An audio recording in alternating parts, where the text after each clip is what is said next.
and welcome to our virtual travel talk with our special guest, Kent Phillips of Exodus Travel, with a focus on active and adventure travel from around the world.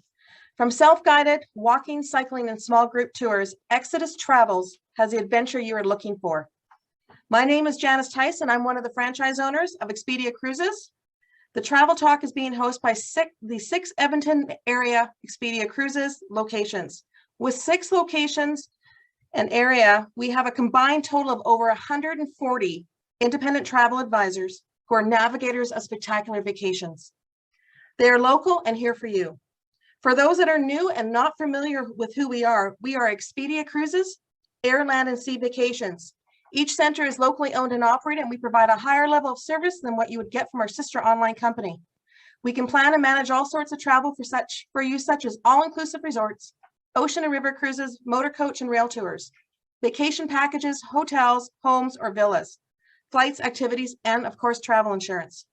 Our Expedia Cruises locations are open, and we can help you over the phone, over Zoom, or in person with the required health and safety measures in place. We ask that you book an appointment for in person. Now, let us get our housekeeping out of the way. As you enter the room, you are automatically muted. You also have the choice of keeping your video on during the presentation so we can see your smiling faces. Or you may turn it off. It's whatever you're most comfortable with. If you have questions during the presentation, please feel free to type in your question in the chat box at the bottom of your screen, and we will answer as many as we can at the end. Our travel talks are designed to help you start dreaming of your next vacation, even if enough travel is currently on pause. The world will reopen again. Hopefully at the end of 2021 or beginning of 2022, we will be able to blow that dust off our passports and suitcases and board our plane onto the next adventure. I know that I cannot wait. Now, it gives me great pleasure to introduce Kent Phillips with Exodus Travels, who is our business development manager for the Western USA and Canada. Kent, take it away. Thank you. Thanks, Janice. And thanks to Expedia Cruises for having me. Just going to go here and share my screen. And there we go. Can everyone see my screen? Yes, good. Okay, thanks again. Thanks to Janice for that. Absolutely wonderful to be here tonight and to see all of you joining us. We're going to get you excited. I'm going to take you on around the world adventure and give you a little insight into what Exodus Travels is all about. I have a couple little videos to show you kind of how we're preparing and how our travels and trips are going to be incorporated in the new world of travel. And I know a lot of us, including those of us that work in the travel industry, are really excited to talk to you about travel and to plan your trip wherever and whenever that may be. But it's coming soon. We're seeing a lot of people really excited. They've been waiting, and like we were talking earlier about pent up travel plans. So we're here to help, and Expedia is a great agency. Expedia Cruises will help you make your dream trip come alive. So without further ado, that's me. I love starting with this picture. I'm the business development manager for Exodus Travels. I'm based actually right here in Edmonton, Alberta, Canada. And I've been in the travel industry over 20 years now in many different capacities. I've worked for Exodus for over about 4.5 years now. That's actually one of my first cycling trips. Not doing anything criminal there. We're being escorted actually through certain areas of Jordan where we were cycling, and just because of roadblocks and just for safety, it was amazing. And the guys here, the policemen, thought we were insane, absolutely insane for doing what we were doing. But I absolutely fell in love with cycling, and I've never really cycled before. So we'll talk about that a little later. As a company, I just got off the phone with a few of our head office staff today, and we were talking about a lot of the initiatives that we have ongoing, and a lot of this is what's dear to my heart. It's working for a responsible travel company, and that has to do with those that we employ. So hiring local guides, working with the local communities to enrich their lives and to hire the people in those communities that don't always see tourism or traditionally maybe didn't get the benefits of tourism, and also improving the environment. So what can we do as a company to ensure that we and our clients that go to these places are taking great care in the places they visit and leaving a very minimal impact? And that's something really important, and very excited as part of our Exodus Travels Foundation and some of the work we're doing. I've actually now, along with our staff in North America, started an 88-kilometer walking challenge this month. So I'm getting out there every day, and we're actually raising money to plant trees in Ladakh in the Himalayas in a small community. So we are hoping to plant over 500 fruit trees so they can use the fruit to sell within their community in the Himalayas. So it's a really important fundraiser that we're doing, and really proud to be a part of that, and continue to do a number of these during COVID and before as well, including in Kathmandu, where we have a local guide that also owns a little bakery, and helping to give out food to those in need. And a big initiative that we started a couple years ago and has been going very well is banning all plastic on our trips. So just the little things that we can do as a company just to help make things that much better. So for those of you that aren't familiar with us, this is just kind of, again, some of the key points. Who is Exodus Travels? Maybe I haven't heard of you before. We are known as the world leader in active travel. That's not all we do, but I'd say about 50% of the trips that we have are active. So that could be cycling, that could be walking and hiking, what have you. And then the other half would fall under cultural, family, responsible wildlife, small ship expeditions, those sorts. We've been around a long time. Actually, I should have updated that. We just turned 47 years old. We're one of the oldest tour operators in the world, celebrating coming up on 50 years, which is incredible. And a lot of amazing clients that travel with us, a lot of repeat clientele, which is a testament to the wonderful work, the amazing trips, and for me, the incredible guides that we have, the local guides that will make these trips that much more special. And I really like to focus too on small groups, because that is important, especially for people once they get traveling again. We're seeing and feeling this kind of as it's gone by in the last few years, that people are more comfortable traveling in smaller groups. It's a lot more intimate. You'll see a lot more. And especially in this day and age, as far as safety and security and what have you, small groups are, like I say, where it's at as far as travel these days, and a lot of diversified itineraries. So you can find a destination. We travel to over 109 countries and have 500 plus different itineraries. So something you're going to find that's the right fit for you of any type of travel style that you're looking for. So I'm going to show you a video now. And this is actually our, as it says right here, keeping you safe on your next adventure, just to show you what it's going to look like when you get on the road again, and how we're ensuring your safety on our trips.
COVID-19 guidelines for Exodus customers.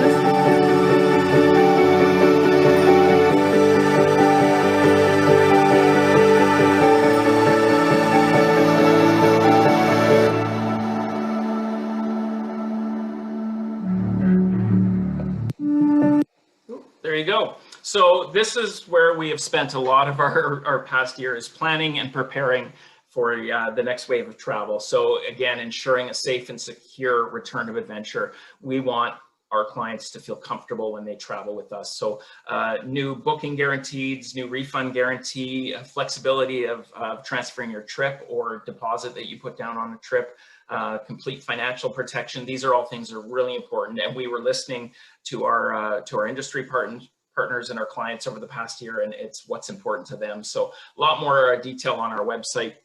And also traveling with confidence. So safe destinations, enhanced cleaning protocols, healthy small groups, specialist guidance 24/7. These are all the things that will help ensure that the trips go really smoothly for you.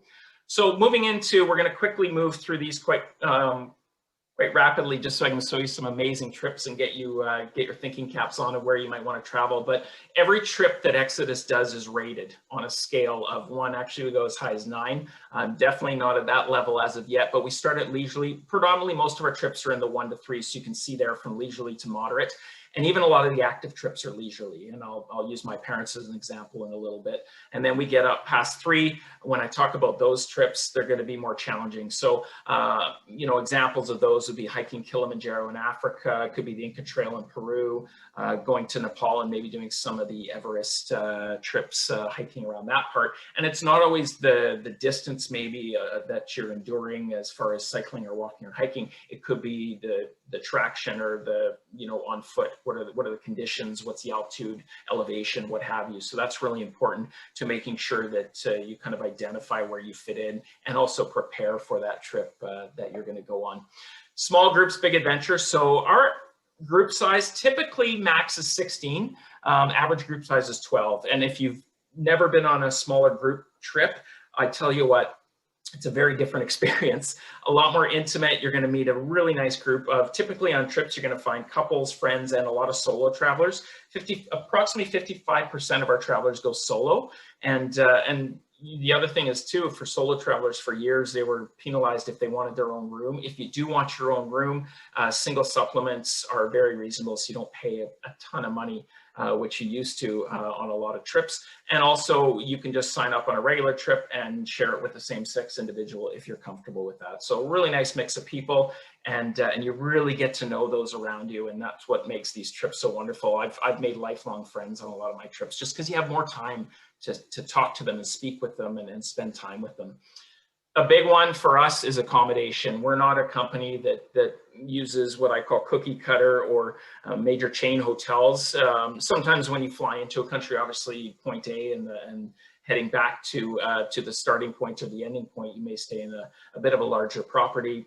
But typically we like to delve into the region that we're visiting, really get a sense of the culture and the local region. And by doing that, we can also find these amazing properties. A lot of these are family run, local boutique. So chalets, boutique family run hotels, agriturismos or converted farmhouses, which are my favorite in Europe.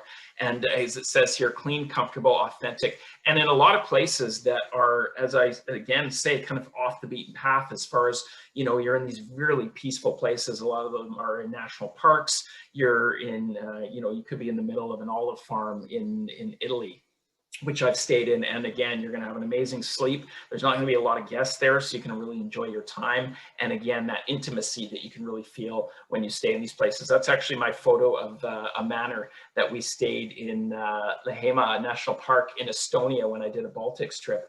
Beautiful, former distillery, 27 rooms. It had an amazing garden area, which you can't see the whole expansive area, but just beautiful little lagoons, and then a little tavern down the way where we walked, and they had a little live music and amazing home cooked food. These are the types of places you're going to stay. For me, this is huge. It's your local leaders. You won't get sound here, I don't believe, just to show you. But our leaders are from the regions and communities we visit, and that's important. They have a passion for their country. They're going to show you the best of the area. They can give you the best tips on where to get good coffee. If you want to go shopping, if you want to go off on your own in the evening, have your own meal, they have those places, and they also know everyone in the area, so that really helps. And a lot of the guides that I've met over the years are just really, really incredible people with very diverse backgrounds. They speak a lot of languages, and you'll again, you know, find that a lot of them have worked for Exodus for years, and they love their job and they love showing the clients the best of their world. Actually, Suresh there cutting the fruit, he was our guide in Sri Lanka. And again, just showing you kind of the array of guides that we have around the world.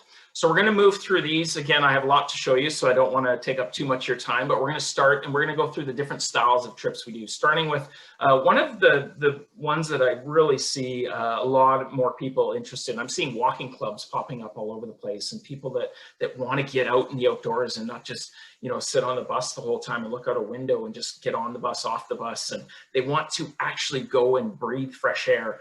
and then enjoy maybe a winery and have a guilt-free meal at the end of an evening, and get up the next day and be rejuvenated, and come home feeling like you've actually accomplished something. And that's what it's all about. So walking and hiking trips, we have two styles. We have either hotel to hotel, where we'll stay at a few hand-picked hotels, and where you can really experience the breadth of the region, and we'll transport your luggage, or center-based, which you'll see in a minute on one of our most popular trips in the Amalfi Coast in Italy, where we stay in this wonderful family-run boutique hotel, and we do some day walks, go visit some of the archaeological ruins, have an optional day where you can go out to the beautiful island of Capri.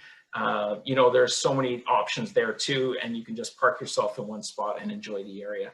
This is probably our most popular trip. Well, it is our most popular trip. We also do self-guided and highlights, a cultural trip. If you don't want to do a walking trip, you will have to walk a little bit here, and there's a little bit of hills, but it's a leisurely to moderate trip. And again, one of the most beautiful parts of Italy. Italy is our #1 destination. It's where we have the most trips in the whole world. Most of our active trips are about 8 days, typically from day 1 to the last day. This is one of the most beautiful places in Italy, and I would say in the world, to go walking and hiking. You have, the best of the Bay of Naples. You have incredible food and wine. If you're into archaeology like I am, you have some incredible history there at Pompeii and Herculaneum. On a clear day, you can climb part of Mount Vesuvius. There's just so much to explore, and you're doing it from the base of, the heart of Amalfi, Positano.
My favorite, that's the last image there, Grandma in the kitchen. She's actually from the hotel. We use the Hotel du Torri. The two brothers own the hotel, and the whole family works there, and the grandma's always in the kitchen, and they make you feel like you're at home. The hospitality is exceptional, and that's how you're going to feel, and why it's one of the most popular trips.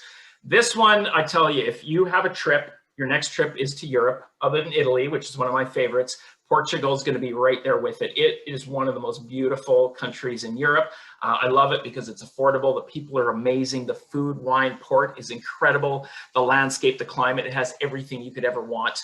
And again, whether you do a cycling trip, a cultural trip, walking, self-guided, it has something for everybody. And this is the trip I convinced my parents, they're in their mid-70s, to go on. They are active, but they didn't want anything too strenuous. They love wine and they love food.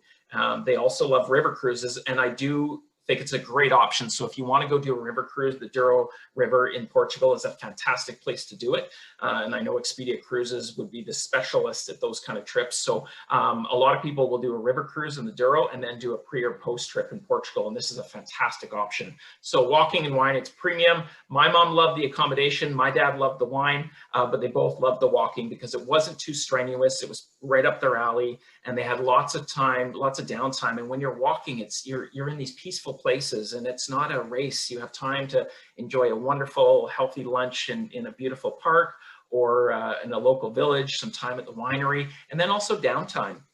which is really important. So, you know, you're visiting rural Portugal. I love the city of Porto. So you start and end there. Always do a pre-night or two there. Fantastic. You have the Douro River, the city goes right through. And then you have the port cellars all along the river there and little restaurants. And it's just a really walkable city. The city of mosaics as well. These beautiful blue mosaics on the churches and in the train station.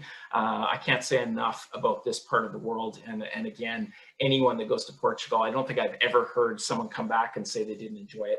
Well, we're talking about wine. Why not one of our other favorites? This is actually a staff favorite, and a lot of people have gone on honeymoons here. A lot of groups have gone on this trip.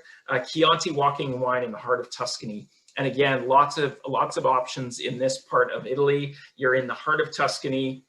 What I love about this trip, again, it's an 8-day trip. You are walking these beautiful rolling hills in Tuscany. The farmhouse, which is the Villa Casalta, is unbelievable. It's, again, a beautiful converted farmhouse. It has a pool. A lot of people love their stay, so it's center-based again.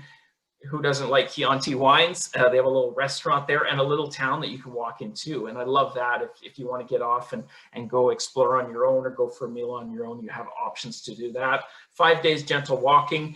We do a wine school in Siena and visit some of the local villages and towns, which is always for me a highlight too, just to see these smaller villages that people maybe haven't seen, you know, that only went to the major centers in Italy. So a fantastic option too if you like walking and wine. And then something completely different. Obviously, we have quite a few more. Prosecco would be another one I highly recommend. We do a hiking trip in Prosecco Hills in northern Italy, the Inca Trail. And again, one of my favorite parts in the world. I have the pleasure of living down here, and it is, if you are one like me that wants to see some of the most iconic, you know, important sites in the world, Machu Picchu is right up there as I would say top 5, you know, and I have a few other ones I always list in there. It is astounding. And whether you do hike the Inca Trail or just want to go to Peru and visit Machu Picchu without hiking, there are a lot of options there. And I also recommend, if you can fit it in, we do a really nice Amazon jungle trip, or you can piggyback that onto a Galapagos trip and go up into Ecuador. So many different options here. But if you're gonna do a once in a lifetime trip, please put Peru on it, because it's a very special place. And seeing Machu Picchu in the Andes Mountains is, for me, it's been a highlight of my life by far. Oh, let me just go back there, sorry. So if you want to go do the walk and hike, you know, lots of stuff. I wrote, you know, millions and millions, that feels like emails and talked about it in presentations before, but you know, it's obviously the elevation, altitude is a little bit higher, but I didn't find it all that bad. And you see the most beautiful landscapes and camping under the stars, and the guides are incredible there, the work they do for you and to ensure you have a really wonderful trip. Cusco is stunning, the former Spanish colonial city, cobblestone streets, beautiful Plaza de Armas, which is the center of the town and worth staying a few days, and that's where you'll acclimatize before you do the trek. Again, if you're going to do some of the most iconic treks, and we were talking earlier before we started, if you're going to travel in general, especially 2022 onwards, the demand is going to be out of this world, as we say. So I'm telling people, and we've been talking within the industry that you're going to need to book early, because the demand is so high right now, and it's going to be tough to get on trips. It won't be the years coming, won't be last minute bookings, that's for sure. Cycling. What we've learned about cycling, what I learned, especially after I did my first one, now I've done 4, and it completely changed my whole view of traveling. I've fallen in love with cycling, and I never expected that in my life. And I realized how accessible it is. I also realized that the age range on cycling trips was really impressive to me. A lot of, when I first started, I thought it'd be mostly 20, 30, maybe 40-year-olds. And to be honest, most of our cyclists are 40 to 70. Working professionals, retirees, and that's the bulk of most of our clients. But I've been on trips where there's a 60, 65-year-old that's going up a hill in Italy, and the 30-year-old is back and just huffing and puffing. You know, people have time now, they're more active, and they have those time to do the pursuits, and you're seeing that in the cycling and walking culture in Canada and across the world for that matter. So we take care of all the worry. We include the bike, we just get your height. You do have to bring a helmet, whatever gear you want. I always suggest padded shorts are the key. I have cycling gloves, and then whatever else you want. I have cycling shirts. Some people bring cycling shoes and pedals, but it's not necessary unless you're doing more challenging trips. Even more important, vehicle support. So we have a passenger van. Those are typically what we use on our regular trips. As opposed to public transportation, we use private minivans or these types of vehicles. And when it's a cycling trip, we either have a trailer or room in the back. So at any point you want to get off the bike, throw it on the trailer or in the back of the minivan, and you can get to lunch. Or if I've had someone on a trip before that had a really bad knee, they've had it for the day. We just get to our resting point for that evening, and the drivers are fantastic. They'll take good care of you, and it's nice to have it there. And then electric bikes have one of the real reasons why we're seeing a lot more accessibility, because now, for example, couples can go together that maybe at different levels. Someone's has a little more experience, someone's maybe a little more cautious or hasn't done one of these. And a lot of the people I've met on my cycling trips cycled a little bit, but they hadn't cycled abroad, so they're maybe a little nervous. Go on an electric bike, they're fantastic. And you're again seeing so many more now. I'm seeing them all over Canada. River cruises now have them. And again, as it says, ideal for couples at different fitness levels. We have lots in Europe and now more in Southeast Asia as well. You still pedal, but you get that extra momentum and energy, especially if you're doing a few hills where you may do in a place like Croatia or Italy. So a few of our favorites, the Dalmatian coast. We also do a great cultural trip here, which pretty much does a very similar itinerary, split down to Dubrovnik, seeing the best of the coastline and some of the islands. And I really love these trips because you're not just staying on the mainland, you are getting some of the beautiful islands, for me, especially Corcula, which is astounding. And the views that you get from the tops of these islands down into the Adriatic Sea is just mind-numbing.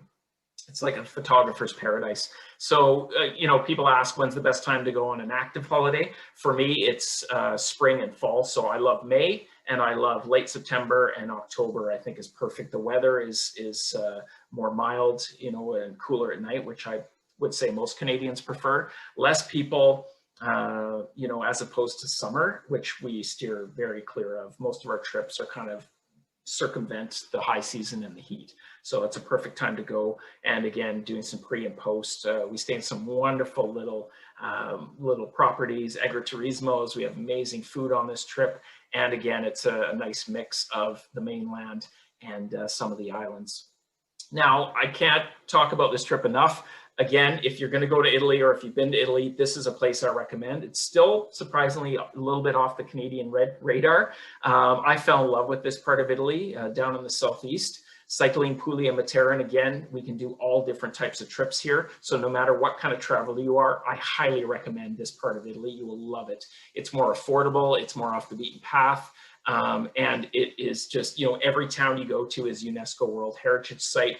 Olive groves as far as the eye can see. I had some of the best meals, some of the best wine I've had in a long time. Fly into Bari, it's about an hour transfer to the historic center of Matera, which you're going to see some photos.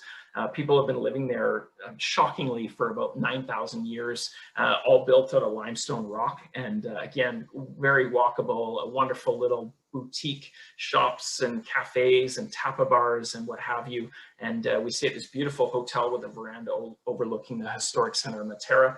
Alba Rabella, you may have seen the truly coned homes. They're historic. You see them in every travel magazine and poster, which you'll see. Ostuni down through the olive groves, staying in a converted farmhouse. The important historic port city of Gallipoli, over to the wonderful fishing village of Otranto, which I loved, and then to the historic city of Lecce. And again, you can do some post trips too. Italian rail system is fantastic. Some people might do a Mediterranean cruise as well. And you get to see, you're kind of seeing the best of the coastline and also getting a chance to swim in this beautiful crystal clear blue water. And when I was there at the end of October, it was raining and flooding in Venice. We were down here, 25 degrees, blue sky. So there's Christina. That's our backdrop of Alba Rabella. We actually get to stay in one of those traditional coned houses, if you will. The shot in the middle there is Matera with the fog rolling through. That's me taking my coffee on the veranda early in the morning, getting those views. And cycling, as I said, accessible. A lot of people get concerned because they think about cycling in parts of Canada where you're fighting traffic all the time. In Europe, they dedicate great areas, especially in rural areas, to bike paths. And it's the best way to cycle because you can talk to your neighbor. You're not worried about traffic, and then stop in these beautiful locales, small villages, meet the locals, have a coffee. What a wonderful experience. And these are all my photos here. So on the left is the beautiful village, the coastal town of Otranto, a little place we stopped for lunch and got to swim in that water, and it was just locals, and it was unbelievable. You could see the bottom from quite high up, actually, and I had a wonderful stay there. That's myself cycling out from the farmhouse. Another shot of the historic center of Matera. Gallipoli on the left with the beautiful walled city. Had one of the best seafood meals I had in Italy there. And there is Alberobello, again, one of my favorite little places. And you get all these cute little boutique restaurants and shops and galleries there. And it's just a pleasure to walk around. This was a highlight of the trip. No one wanted to leave. This is our Masseria, it's called. It's a converted farmhouse. And this is actually a working olive farm. Again, one of the most peaceful places I've ever stayed. Family run, unbelievable hospitality. You walk in, and again, you feel like you're part of the family. We did an olive oil tasting here, 5-course meal, jumped in the pool when we got off our bikes, did a bit of yoga the next morning for whoever wanted to take part. And again, it's breathtaking, and you get up and you feel good in the morning, and you're ready to go again. And you're in these places that not a lot of people get to see. So what makes it really special. So moving on to another style of travel, small group cultural. So again, you know, if you're not into cycling, you're maybe not quite ready for a walking holiday, we do some incredible cultural trips. And so every trip we do, you're going to find all different types. So if we go to Greece, you can walk on the Greek islands, you can do a cycling Greece trip. Or for those that really want to delve into the history and the archaeology of Greece, how many people actually go and visit the mainland of Greece outside of Athens? Typically not many. Most people use Athens as a gateway for a Mediterranean cruise or to visit some of the islands of Ios and Naxos, Santorini, what you will. But again, a perfect you know, pre or post river, you know, Mediterranean cruise option. Or if you want to do some of the islands and then delve, like I said, into some of the beautiful ancient sites. Olympia, of course, you're going to spend time in Athens. You got to see, you know, the Acropolis, of course, and you have a tour leader and an archaeological guide. Very important. We have a lot of specialists that go on our trips because we don't want to just see the sites. We want to learn about them from the experts, and that's what you're going to see on a Highlights of Ancient Greece 9-day trip. So a lot of people will piggyback this trip with either another trip in Greece or, like I said, a Mediterranean cruise is really popular. The Holy Land continues to be really, really important. Again, I had the pleasure of living in this part of the world in a former lifetime. So it's a place dear to my heart. And what I love about it is the history. It's just, you feel like you've stepped back in time. And Jordan is one of our most popular destinations. So you can just go to Jordan and you can do cultural. Like I said, my first trip was cycling to Jordan. We do some hiking there. But a lot of people want to also, you know, they're so close to Israel. So, you know, if you're going to go to Jordan and you have the time, you can see the Dead Sea from both sides, which is a really wonderful experience. You can go to Bethlehem and Jerusalem, which is a place like nowhere else in the world. If anyone's actually been there before, it's so hard to describe. And then the bustling cosmopolitan city of Tel Aviv. So that can also be combined with Egypt as a really nice, you know, option too. And a highlight's going to be for Jordan, especially, is Petra. If you grew up watching Indiana Jones like I did, it was a place that I had to visit, and it did not disappoint. On a lot of our trips, we actually spend 2 days there because there's so much more there to see than I ever realized. And going to Wadi Rum in the desert, which is famous for a lot of films that have been done down there, and the amazing hosts out in the Wadi Rum where we get to spend the night under the stars, and it's a really magical place. Absolutely imperative that you visit Wadi Rum. And I would say on a list of, I was just talking to my boss today, and he swears by Sicily. He says, if you were to go to one place and one trip in the world, it would be Sicily. It's his favorite place. Him and his wife go there every year to do a culinary course. And we were, you know, it's funny, we were talking about it this morning and how much he loves Sicily. Just, he says it's got a heartbeat to it that he doesn't feel everywhere that he travels to. And, you know, of course, you know, so many different trips here, but beautiful water. So it's great for families too, couples, groups, because you have the water, you have the Baroque heritage, you have the amazing archaeological sites, incredible food and wine, very distinct from the mainland of Italy, very separate for that matter. We stay in some beautiful properties here, and kind of a nice mix. It's obvious this is a cultural trip, but we do some walking as well, which is a really, really nice way to see the island of Sicily on this holiday. So definitely check out Sicily. I haven't been there yet, but after my boss swears by it, it's on my list of must places to go.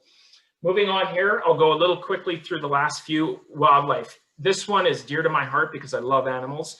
But over the years, I have seen a lot of negative wildlife tourism that sadly still persists today. So please, I implore people when I talk to them, if you are going to go on a holiday that involves any type of animals, sea creatures, make sure you're doing it responsibly. Because like I said, there's just so many places in the world where you're still seeing people that either aren't educated or they're only for profit. And for us to be able to do wildlife, sustainable wildlife viewing and going to these places in, like Borneo, Costa Rica, Africa, Central South America, ensuring that the next generation can see them in the wild instead of in a sanctuary or zoo. It's very important, as it is with the climate and how we take care of the earth. So with wildlife, we do ensure that a lot of initiative has gone in. I talked about the Exeter Foundation earlier. So one of them is actually our Tigers in the Wild in India, where we protect tigers in the wild in communities by employing locals to do anti-poaching programs, to building fences that protect communities and schools, and to educating locals about the benefits of tourism. So that's been wonderful. And actually in the last few years, we've had the highest rate of success of seeing tigers in the wild. And then of course, Africa is always going to be on a dream list for people out there, and of course for families to go see, say, the Big Five and go on safari. You can also go and do the iconic trek of Kilimanjaro, which is a highlight for a lot of people. One of my favorite places to go, I haven't been to Namibia, but Botswana to this day is one of my favorite places in the world. Wild and a lot of game viewing and just a really fantastic place. Okavango Delta, it's got a little bit of everything. Chobe National Park, one of the most beautiful national parks in the country. And then you've got Namibia, which has a really nice mix. You've got the sand dunes. You can walk with Bushmen, the Kalahari Desert, and also we do a little bit of kayaking there if people are wanting to. And you also have coastline, which you don't get on obviously in a lot of trips in Africa.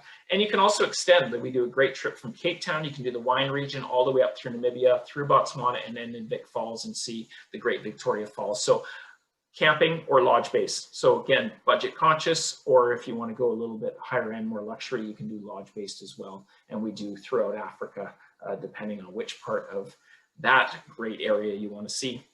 Family. So didn't used to be a lot of choice. I call this kind of outside the box. Costa Rica was always kind of, for me, in my mind, it was one of the first places I went internationally with my family. And it was, a place where I found it was kind of that first step into adventure travel, if you want to call it adventure travel, outside of what we typically did as travelers back in the day. So it's great for couples, great for families. You can go and do adrenaline activities. You can sit on the beach. You can go view the amazing wildlife. It has something for everybody. It is, basically they started ecotourism in Costa Rica. And it's kind of taken off in a lot of other places from there. But, a great education for kids too. So we have a number of family holidays, Morocco, Jordan, Africa, Costa Rica. There's a few of them, but some really, really unique trips and options for families out there if you're looking for something a little bit different than the norm. Moving into small ship cruises and expeditions, I touched on Galapagos. So if you do have the time and the budget and you're going to Peru, include Galapagos, because you can easily get from one country to the other, and it's worth seeing. Galapagos, again, very protected area, and I'm going to say that, as we spoke of before, it's going to be in high demand. If you don't book Galapagos early, you will not get in. They limit the number of travelers there, and there's only so many options, and it is such a sensitive environmental area, which is why they only limit so many travelers. But we have a few beautiful boats that we use here. We also have a sailing yacht that we use, and some luxury vessels as well. This is one of them, or one of the ships we use, the Evolution. So, important, fully air conditioned. It gets hot down there. Lots of room. And what we like to say is small ship. So a lot of these trips that you're going to see, maximum group on this one, 32 passengers. There's a beautiful sun deck. You're going to get out and explore. We can go snorkeling and see a lot of the wildlife, and also get off onto some of the islands to see what we can see out there. Amazing flora and fauna. So a number of different itineraries if you're looking at Galapagos that visit different islands and different amounts of days, and also of vessels that you can choose from. And then just showing some of the wonderful shots of the lounge area, bedrooms. and a highlight for a lot of people. Egypt, this was supposed to be my last trip. I still have my ticket with KLM credit. So I'm gonna go back. I was really looking forward to getting back to this part of the world. So the Nile cruise is a premium trip.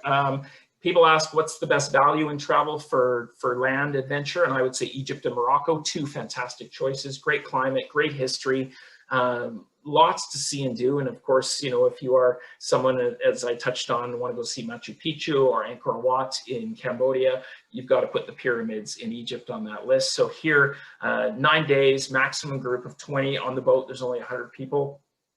We get to experience the Great Pyramids, the treasures of King Hut, the amazing valleys of the kings, and we spend 4 nights on the boat and 4 nights in hotels, so it's a nice mix. And we include a flight on this one from Cairo down to Luxor, so you get a great mix of, you know, you don't have to go all the way overland, which not a lot of people are going to want to do from Cairo to Luxor, so you can actually enjoy and get the most out of this trip. And again, a lot of people will mix that trip with Jordan and Israel. And then lastly, one of the probably the biggest changes I've seen in the industry is with this self-guided. Didn't really exist for many years and now becoming a lot more popular, and I'll quickly go over what that means. So self-guided, this is predominantly in Europe only on the more leisurely side of active. So these are walking, cycling, and center-based or point-to-point. And as it says here, the fitness levels, self-guided range, typically in 1 to 3. There's a few that go higher, but you know, depart whenever you want. So these aren't set in stone. A lot of times you can't find the right trip because the dates don't work for you. We're a lot more flexible on self-guided because we have a number of dates we can choose. We just have to double check the accommodations available. You can do as much as you want or as little as you want. You're not tied to groups, so it's great for couples, families. We're seeing a lot of multi-generational families do them as well. As it says, freedom to pause or power on, 24-hour supported destination, your luggage is transferred, fantastic accommodation with a lot of meals included, add to a pre or post river cruise, as like it says here, many depart every day or every 2 days, and that can be tricky, trying to line up with a river cruise or a cruise, and some mixed activity options as well. So accommodation, greeted on arrival, a lot of meals. The luggage is the big one. You don't have to worry about that. Meticulously planned routes. The route trip notes will give you details, you know, and where you don't have a guide, you will have these notes that tell you exactly where to go, maybe what restaurants to check out, cafes, shops, everything is there for you. You just have a little more independence on it. And if you're doing a cycling trip, you can get a GPS app. There's no data required, no Wi-Fi that you can have to use. So everything's being revolutionized as far as technology now, so you don't have to use the old paper maps. So again, just something that's a little bit different. And the accommodation, and I've talked to a number of people. I haven't done one yet, but between staff and people I know that have done them, absolutely loved self-guided, especially if they're a little more independent minded. Here's one of the properties we use in Spain on the Catalan Classic Walk. It's a 700-year-old castle. We talk about authentic, unique, different, just a beautiful place. 4-star hotel, 57 bedrooms, just impressive. And these are the types of places you're going to stay in. Families are welcome. So I have my old boss and her husband and 2 kids did a Loire, France leisurely cycling trip. So mom and dad spend a bit more time doing the wineries and the kids spend a bit more time in the pool. Perfect. And we can take some younger kids too. We just have to check to make sure we have the equipment. So quickly, just a few. Chateau of Loire Walk in France. This is one of our most popular areas. Beautiful in spring with the wildflower season, amazing food. We do, you know, 5-course meals here. If you love chateaus, well, you got to go here because they have over 300 of them. And you're going to visit many of them, and you're going to eat well, and you're going to love this area. Little wine villages, amazing little boutique-lined streets, incredible river views over the Loire River. So kind of an off-the-beaten-path destination in France that's you know, very leisurely. And here, you know, just some of the beautiful chateaus and impressive gardens that you can see here. And I love seeing some of the wildflowers in Europe. In the spring and also at times in the fall that are just beautiful. Provence, another one, landscapes of Luberon. And of course, lavender, you know, it just stands out. It's just impressive. And again, I was talking to somebody that goes here every year and says when he retires, he's going to live here. So you get that, again, the mix of lavender, herbs, olives, pine, colorful flowers. and you know, cliffs and beautiful little villages where you stay, and amazing wine and food. So going to Europe and doing these trips, you're going to get away from, again, the busyness and the quick pace kind of feel that you get when you're doing kind of a more urban tour, if you will, or ABC tour. You know, take a breath and get some fresh air and go visit the locals in some of these places. We have lots in the UK, so a lot of new trips. We get a lot of requests, Scotland, Ireland, and England. So we've heeded the advice and added a lot more trips. So we do a trip to Hadrian's Wall, one of the most impressive Roman empires, which showcases all these amazing forts and UNESCO sites across this area. And again, this is Britain's largest historical monument. So one of our most popular trips that we've had in the last 2 years. Again, lots of the ancient Roman forts. We walk west to east. And it's interesting when you start learning about these, if you walk a certain way, it's because of the wind and getting better views and just the scenery. I've spent time up in the Lake District in this part of England. It's just beautiful, just stunning. And you're just a hop, skip, and a jump from Scotland. So very close. And I love the little B&Bs, just hearty breakfast, the local ales, and the local hospitality. A new one we've added, people ask about cycling, but they don't want to do hills. We'll go to Holland then, because it's all flat there. Everything's pretty close. So getting from place to place, and they love biking more than anyone else on earth. There are more bikes than people, I believe. They've done the stats. And windmills. If you like windmills, cheese, and bikes, you got to go to Holland. Fantastic place to go on a self-guided trip. This is the Pearls of Holland cycling trip, and you get to discover all the little towns. Of course, in Amsterdam, the Van Gogh Museum, maybe the Heineken beer factory. And for me, one of the most impressive times of year to go, and I've been there in spring. It's just beautiful, April and early May. You get the famous tulip fields, which is a highlight for those that love gardens and love flowers. And that, my friends, is a quick around the world with Exodus Travels. Wow. Thank you very much, Kent. I feel like on these, I'm talking to myself and I'm just daydreaming about traveling again. Well, from what I can hear, the presentations, I hope it has inspired everyone. I was looking at all your tours, and what I see is a trend of you can eat and drink, exercise at the same time, and you don't put any weight on these trips. Absolutely, guilt-free. Yeah, so it's a great opportunity and beautiful scenery. Right now, I don't see any questions, but I have a question for you. Next year is Floriade in the Netherlands. Floriade, it's the big horticultural festival. Is Exodus doing anything as part of a tour while they're there that you're aware of? Ooh, that's a good question. You stumped me, Janice. I'll have to check.